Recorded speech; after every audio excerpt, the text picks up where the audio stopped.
پایانی حصار ناری پردان نگیریم بالایی حصار نار کاشته نگیریم پایانی حصار ناری پردان نگیریم میخوای مدد و خانه و شنه گرفته حالا خبره کی به بچه یار گیریم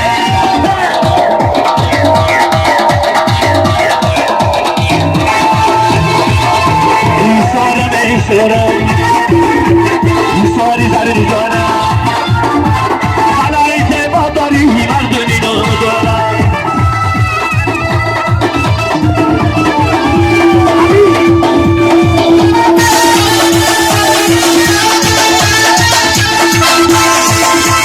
ساری دختر از من بیایی چی شود یک پری باچه برای من روزی چی شود یک پری باچه همراهی روی باچه خوده یک باری دیگر پیشی یک کامل بیایی چی شود ببرکلا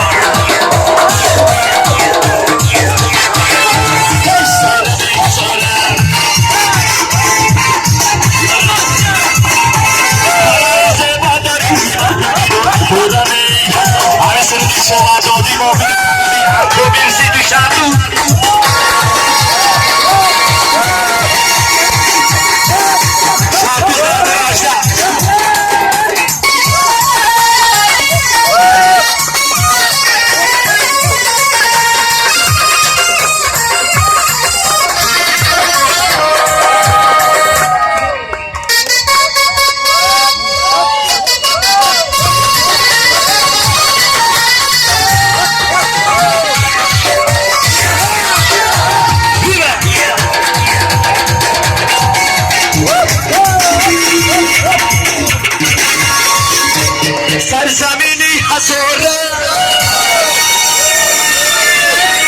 هیچ کاره نداره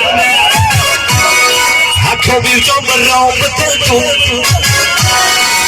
سمبوسه فایدت نداره حتی بیرجام انداز یادم دست پاره خطم چند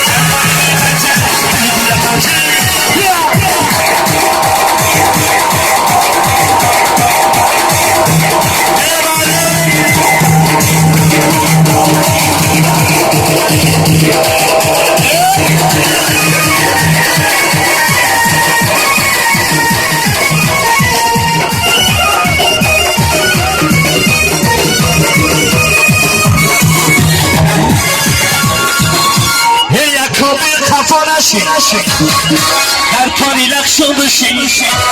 با بیرقا کم شکل ایده کماش برندم بگی چجا چمندم بزن بگی چند